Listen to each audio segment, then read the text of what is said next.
Take it all 유튜브 넘버원 축구 분석 전문 채널 골 때리는 TV 배팅맨입니다. 자, 축구 토토 승무패 77회차 1등이 나오지 않으면서 2회 연속 2월이 됐습니다.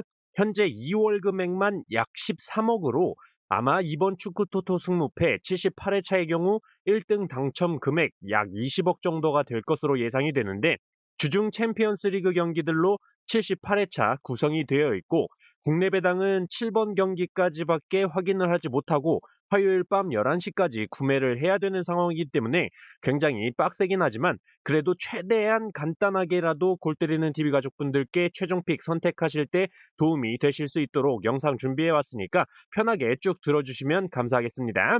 오늘 영상에서 말씀드리는 내용을 바탕으로 화요일 오후 5시 전까지 최종 픽 구매를 할 예정이고 구매한 최종 픽은 멤버십 분들 전용으로 유튜브 게시판에 화요일 오후 5시 전까지 공유를 드리도록 하겠습니다.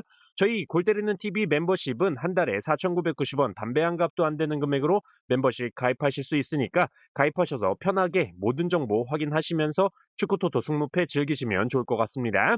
자, 그러면 영상 시작 전에 좋아요 한 번씩 눌러주시는 거 잊지 마시고 아직 구독 안 누르고 보시는 분들 구독 꼭 눌러주시고 좋아요 함께 눌러주시면 감사하겠습니다. 누르셨으면 시작해 보도록 하겠습니다. 자, 1번 경기 아약스 대 벤피카.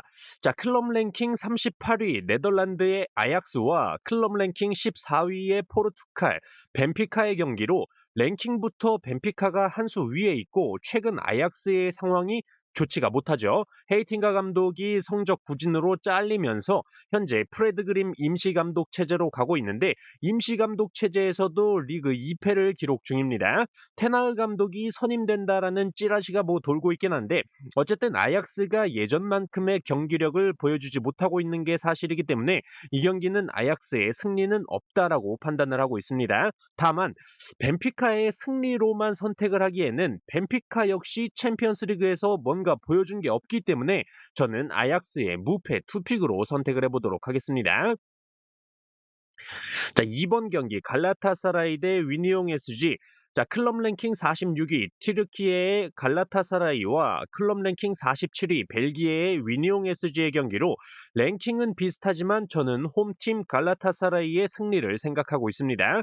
아무래도 지금 갈라타사라이의 국내 배당이 1.47로 이변이 잘 뜨는 배당이 들어와 있고 챔스에서 가장 많은 득점을 기록하고 있는 빅토르 오시멘 선수가 부상으로 출전을 하지 못하기 때문에 이 경기 이변을 노리고 승무패로 지우개 찬스를 쓰시는 분들이 많을 것 같은데 보통 이럴 때 챔피언스 리그에서는 그냥 강팀이 이기는 결과를 많이 보여줬었다라는 생각이 들어서 저는 이 경기는 홈팀 갈라타사라이의 단통 승리로만 선택을 해보도록 하겠습니다. 자, 3번 경기 첼시 대 바르셀로나. 자, 클럽 랭킹 12위 잉글랜드의 첼시와 클럽 랭킹 9위의 스페인 바르셀로나의 경기로 이 경기는 처음에 바르셀로나의 승리로 생각을 하고 있었던 경기였는데 국내 배당을 보니까 오히려 첼시의 승리가 유력해 보여서 개인적으로 어떤 결과가 나올까 굉장히 궁금한 경기입니다. 또한 첼시가 바르셀로나를 만나면 유독 강한 모습을 과거 맞대결 전적에서 볼 수가 있었기 때문에 상성적인 측면도 무시하지 못할 것 같고 이 경기는 뭐 아무리 머리를 싸매고 생각을 해봐도 예상이 안 되기 때문에 승무패로 지우개 찬스를 쓰던가 아니면 다들 취향껏 선택을 하시는 게 좋을 것 같은 경기입니다. 자, 4번 경기 도르트문트 대 비아레알. 자, 클럽 랭킹 7위 독일의 도르트문트와 클럽 랭킹 31위 스페인의 비아레알의 경기로 홈팀 도르트문트의 승리의 투표율이 70% 이상 몰려 있는데 비아레알이 챔스에서 보여준 게 없기 때문에 저는 몰릴 수밖에 없긴 하다라고 생각을 합니다. 또한 도르트문트의 홈은 워낙 홈팬들의 노란색 물결 홈 응원이 엄청난 경기장이기 때문에 위압감도 엄청나다라고 생각이 들고 도르트문트의 경우가 챔스에서 실제 득점에서 기대 득점 값을 뺀 XG-디프 값이 챔스에서 압도적인 1위를 기록 중이라는 점에서 홈 응원바를 받으면 안 들어갈 골도 들어간다라고 판단이 들어서 도르트문트의 승리로만 선택을 해보도록 하겠습니다. 자, 5번 경기 슬라프라 대 빌바오. 클럽 랭킹 49위 체코의 슬라프라와 클럽 랭킹 63위 스페인의 빌바오의 경기로 이 경기는 그래도 빌바오의 승리가 맞지 않을까 생각을 했었던 경기였는데 빌바오의 결장자 명단을 보시면 이나키 윌리엄스 선수와 니코 윌리엄스 이 두 선수가 빠지게 되는데 빌바오는 이 두 선수가 양 측면에서 공격을 만들어내는 선수들이기 때문에 얘네 둘이 없으면 공격이 더럽게 안 된다 생각하시면 될 것 같습니다.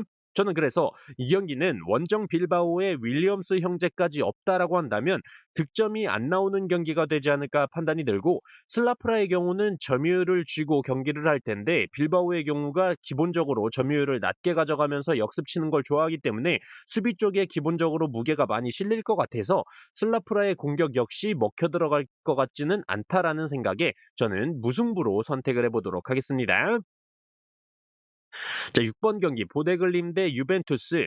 자, 클럽 랭킹 36위 노르웨이의 보데글림과 클럽 랭킹 26위 이탈리아의 유벤투스의 경기로 다들 아시다시피 보데글림은 홈에서 굉장히 강한 모습을 보여주고 있고 원정팀 유벤투스는 스팔레티 감독이 선임이 되면서 1승 3무의 패배 없는 기록을 보여주고 있는데 여전히 조금 득점력은 개선이 안 되고 있죠.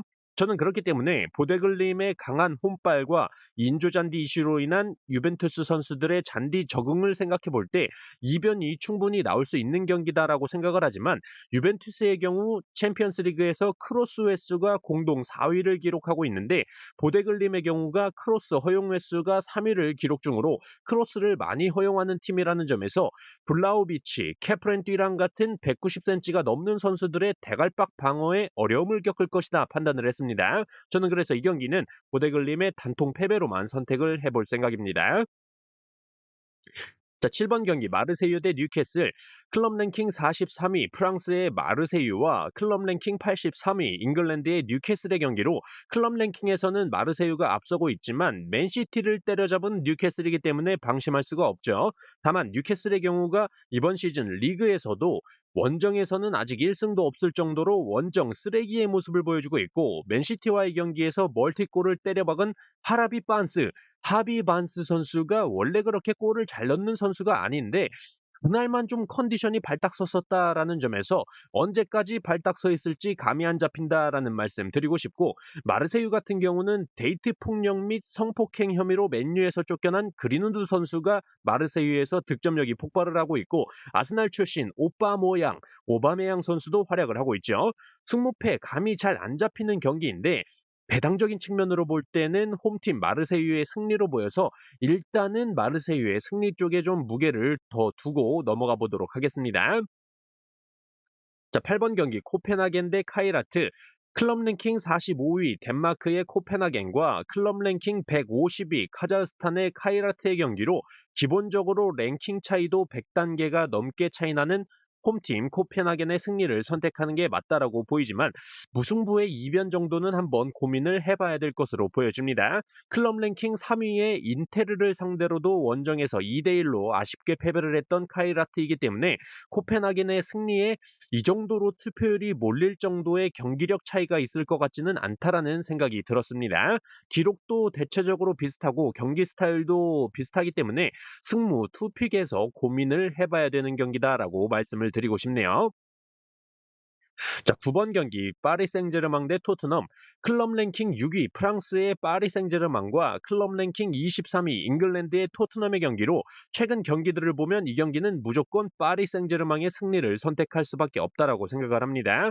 북런던 더비로 주말 아스날과의 경기에서 개 털린 토트넘이고 이제는 뭐 더비라고 부르기도 민망할 수준의 경기력을 보여줬었기 때문에 주앙 네베스, 비티니아의 포르투갈 미들라인을 가지고 있는 파리 생제르맹을 상대로 원정을 가서 이변을 내기란 어렵다라고 판단을 했습니다. 또한 우리나라의 이강인 선수가 이제는 주전으로서 활약을 하고 있고 르아브로와의 경기에서 이번 시즌 첫 득점까지 신고를 했다라는 점과 챔스에서의 기록만 비교를 해봐도 파리 생제르맹이 기대 득점값도 2배 가까이 높고 실제 득점은 3배 가까이 높은 기록을 보여주고 있고 토트넘이 유일하게 카운터어택 득점으로 한번 득점을 노려볼 만할 텐데 파리 생제르맹은 카운터어택 실점이 없는 팀이기 때문에 이 또한 쉽지 않을 것으로 예상이 들어서 저는 투표율이 몰릴 수밖에 없는 경기다. 무난한 파리 생제르맹의 승리로만 선택을 해보도록 하겠습니다.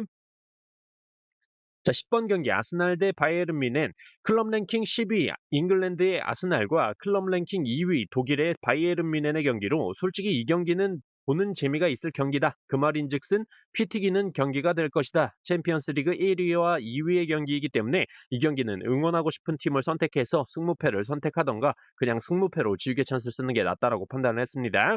경기력 뭐 비교하는 것도 딱히 의미가 없어 보이고 투표율도 현재 3-3-3으로 나눠지는 것 같고 이 경기는 취향에 따라서 선택하시길 바라겠습니다. 자, 11번 경기 AT 마드리드 대 인테르. 자, 클럽 랭킹 11위 스페인의 AT 마드리드와 클럽 랭킹 3위 이탈리아의 인테르의 경기로 랭킹만 보면 인테르가 좀 유리한 경기가 될 것 같지만 AT 마드리드도 충분한 기회가 있는 경기다라고 생각을 합니다. 인테르가 점유율을 굉장히 높게 가져가는 팀인데 AT 마드리드의 경우는 인테르보다는 점유율을 낮게 가져갈 것으로 보이고 AT 마드리드의 경우는 카운터어택 득점이 챔피언스리그 팀들 중에서 가장 많은 득점을 기록 중이기 때문에 AT 마드리드도 홈에서 충분히 승리할 수 있는 능력이 있다라고 판단이 됩니다. 다만 AT 마드리드의 경우는 주전 수비 자원인 로뱅 르노르망 선수가 부상으로 출전을 하지 못하고 요렌테 선수의 경우도 지난 헤타페와의 경기에서 전반 14분 만에 부상으로 교체 아웃이 됐기 때문에 이번 경기에 출전을 하지 못할 것으로 생각이 들어서 얀 오블락 골키퍼의 부재와 더불어 주축 수비 자원 2명을 잃은 AT 마드리드이기 때문에 이 경기는 승무패 어떤 결과가 나와도 이상하지 않는 경기다라고 판단을 했습니다. 자, 12번 경기 프랑크푸르트 대 아탈란타. 클럽 랭킹 15위 독일의 프랑크푸르트와 클럽 랭킹 17위 이탈리아의 아탈란타의 경기로 일단 원정팀 아탈란타는 최근에 득점이 더럽게 안 터지고 있죠. 감독도 잘리면서 팔라디노 감독이 새롭게 선임이 됐는데 오자마자 하필 또 나폴리를 만나면서 3대1로 주어 터지면서 감독 교체빨도 안 터지고 있는 상황입니다. 챔피언스리그에서 뭐 제대로 보여준 게 없는 아탈란타로 실제 득점에서 골 기대값을 뺀 XGDP 값이 챔스 모든 팀 통틀어서 꼴찌를 기록하고 있을 정도로 마무리에 어려움을 겪고 있는 아탈란타이기 때문에 홈팀 프랑크푸르트가 최소한 홈에서 패배하지는 않을 경기다라고 판단을 하고 있습니다. 프랑크푸르트의 승무에서 고민을 해볼 생각입니다. 자, 13번 경기 스포르 CP 대 클리브리. 클럽 랭킹 22위 포르투갈의 스포르팅 CP와 클럽 랭킹 18위 벨기에의 클럽 브리에의 경기로 클럽 랭킹적인 부분에서는 오히려 원정팀 클리브리가 우세한 면을 보여주고 있고 스포르 CP의 경우가 챔스에서 점유율 12위로 점유율이 높은 축에 속하는 팀인데 클리브리의 경우는 점유율 33위로 점유율이 낮고 롱볼 패스 활용도가 챔스에서 공동 4위를 기록 중이라는 점에서 스포르 CP가 점유율을 쥐고 경기 운영을 하지만 클리브리가 롱볼을 활용한 역습으로 재미를 볼 수가 있는 경기다라고 생각이 듭니다. 다만 클리브리가 홈과 원정의 경기력 차이가 심하다라고 보이고 챔스에서도 홈에서는 바르셀로나를 상대로 무승부를 기록하지만 원정에서는 기가 막히게 비용신짓을 하는 모습을 볼 수가 있고 자국 리그에서도 홈에서는 승률이 86%를 기록 중이지만 원정에서는 50%의 승률을 보여주고 있다라는 점에서 이번 경기에서 스포르 CP를 상대로 승리까지 하기는 힘들어 보인다라고 판단을 내렸습니다. 이 경기는 스포르 CP의 승과 무에서 고민을 해볼 텐데 경기력 차이에 비해 홈팀의 투표율이 너무나도 몰려있는 상황이기 때문에 저는 무승부로 이변을 노려보는 게 메리트 있는 선택이다라고 판단을 했습니다. 자, 14번 경기 올림피아 대 레알 마드리드. 클럽 랭킹 37위 그리스의 올림피아코스와 클럽 랭킹 1위 스페인의 레알 마드리드의 경기로 체급 차이가 확실히 나는 경기죠. 올림피아코스가 사실상 지 분수에 안 맞게 챔피언스 리그에 있는 상황인데 유로파 컨퍼런스 리그 정도가 주제에 맞는 리그다라고 보시면 될 것 같습니다. 그렇기 때문에 현재 챔피언스 리그에서 필드골 단 한 골의 1승도 없는 상황이죠. 여기에 올림피아코스는 챔피언스 리그에서 크로스 횟수가 가장 많은 팀인데 비해 레알 마드리드를 만나면 크로스 올릴 기회조차 없을 것 같고 사실상 크로스를 이렇게 많이 하는데 필드골이 한 골밖에 기록하지 못했다라는 건 무지성 크로스, 한마디로 아무나 받아라 크로스만 오지게 올려댔다라고 생각하시면 될 것 같습니다. 원정팀 레알 마드리드는 지난 엘체와의 경기에서 비니시우스, 발베르데 같은 선수들을 후반전 30분만 뛰게 하면서 체력 안배도 맞췄다라고 보이기 때문에 이 경기는 많은 고민 없이 올림피아코스의 단통 패배로만 선택을 해보도록 하겠습니다. 자, 이렇게 축구토토 승무패 78회차 모든 경기들에 대해서 제 생각을 간단하게 쭉 한번 말씀을 드려봤고 초반에 말씀을 드렸듯이 제가 구매하는 최종 픽은 화요일 오후 5시까지 구매를 해서 멤버십 분들 전용으로 유튜브 게시판에 이미지로 공유를 드리도록 하겠습니다. 오늘 하루도 수고하셨습니다. Take it all.